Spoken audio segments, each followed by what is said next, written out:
Played the hand I dealt. Could have done it myself. Yeah.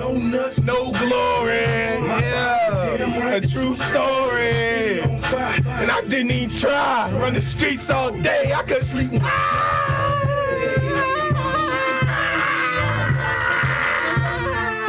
Let's go!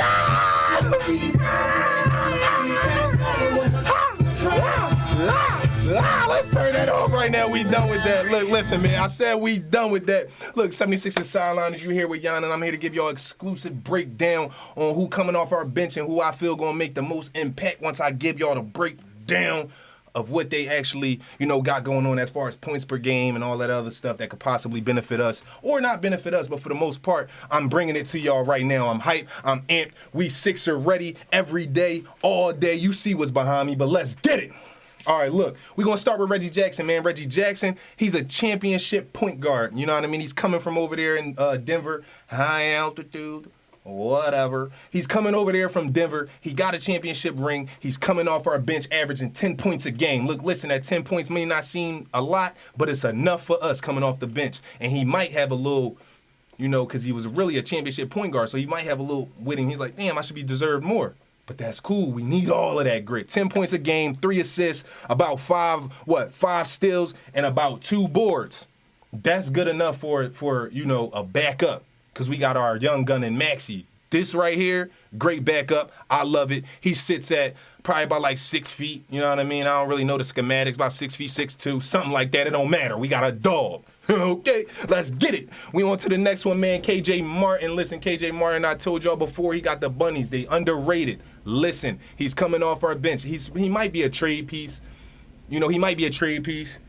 But if he gets his shooting right, we might keep him. He might be a that might be a tricky player to trade away. But for the most part, he only averaging right now, 3 points on assists and half a steal, and 2 boards. That's okay. That's not really production that we need as a Sixer, but I love him as a person. You know what I mean? I love him as a person. I love like his whole character. You know what I mean? Like his whole makeup as a character. He's outgoing. He's helping. He good sportsmanship. You know what I mean? He's a good team player. I like that about him. Keep him around. He's young and he got them goddamn bunnies. I keep saying it, but them bunnies is eventually going to turn because he's like his dad, man. His dad could jump out the gym, Kenyon Martin Sr.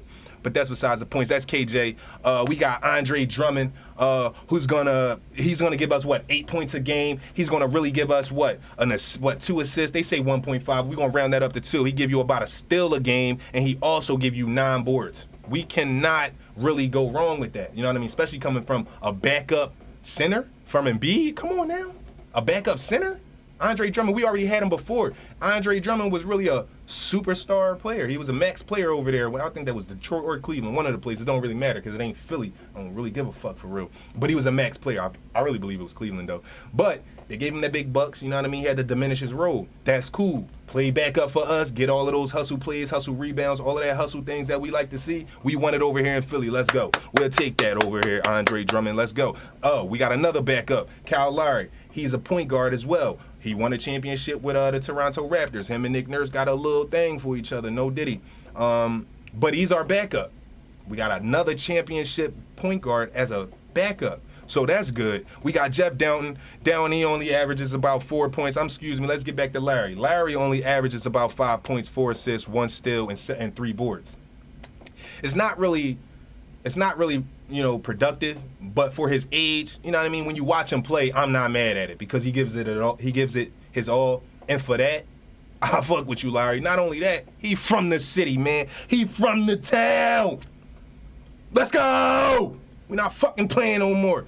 I'm not on that energy right now until game day. Next, we got Jeff Downton. He only averages 4 points, 2 assists, a half of a steal, and 2 rebounds. We'll give him that. But at the end of the day, those rebounds that he averaged, they make up for pretty much, I guess, the lackadaisical play that he, you know what I mean? But it's enough. You know what I mean? Because he dribbles the ball. He tries to do more than he, I guess, has in his repertoire, which is cool. The try is enough for us, as long as it's not Ben Shitty Simmons.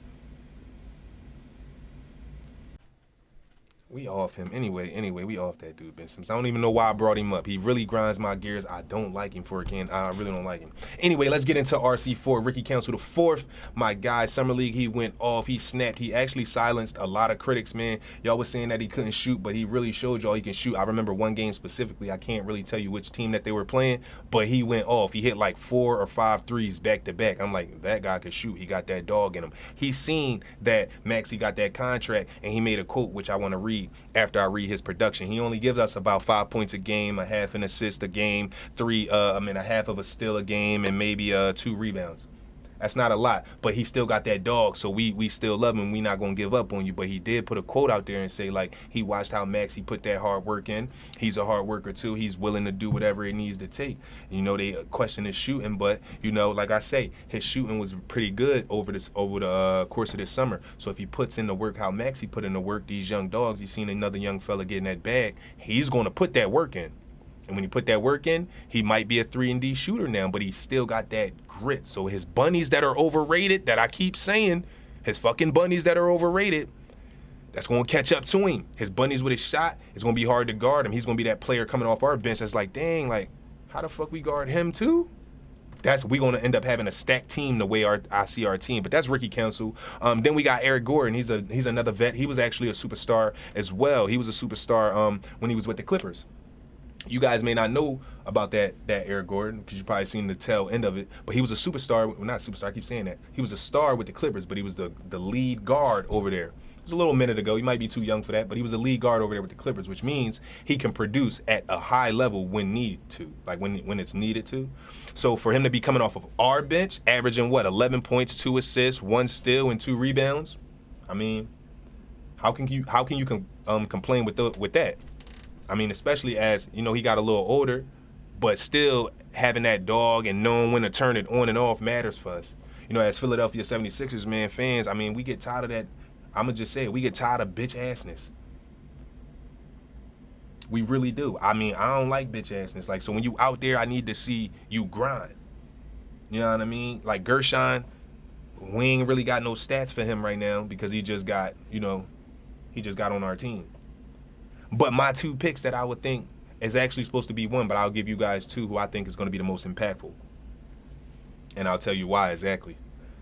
I think the most impactful, because not only do they average, you know, majority of the most points of the people that I just named, but Reggie Jackson, I feel like he's going to be a perfect backup for Tyrese Maxey because he's a championship caliber team. A championship caliber player. Not only do we already have one in Kyle Lowry, he's just a little older.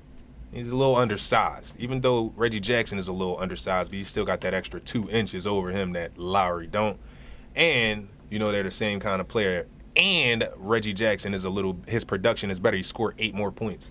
You know what I mean? So, I mean, Reggie Jackson is going to take that 11. It might go to 15 or 20 if he really handling his business. Like, because Big Fella's going to get out of the game. Andre Drummond's going to get in, who's my second pick for the most impactful player because Big Fella's going to probably get out by the second quarter. He's going to have about like 30 by the end of the second quarter going into the halftime. So now it's going to be like, all right, Andre Drummond, he can come in there and get them 9 boards, 10. He can get that 11 and 9. But that shit might elevate. He might get 15 and what, 12? That's good coming off the bench after Big Fella who's getting, 30 and 10?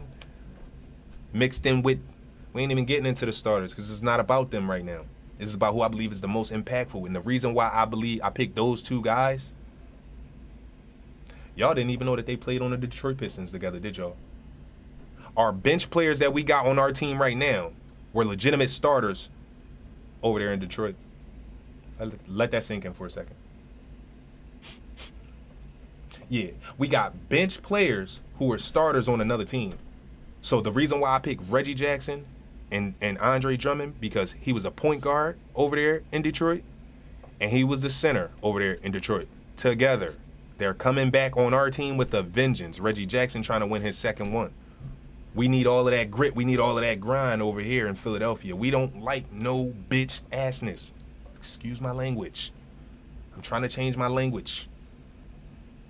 But I'm just speaking from the hearts of every Philadelphian that walk around here, that get in them games when we watch him, like, what is he doing? He He ain't even going to try. Just going to let him do that. Yo, play with some toughness, man. But that's all I got for y'all today, because I ain't come here to give y'all all of that mad energy today. I just came here to give you some informative information. You right here with Yon, the 76ers sideline. And make sure you come back here, like, subscribe, and tell me in the comments who you think out of the roster. If you don't know, go do some research. But come back here and tell me who you think gonna be the most impactful player off our bench, because I just told you everyone, so that means you ain't make it to the end of the video to actually listen. 76ers sideline and Yon, and I'm out.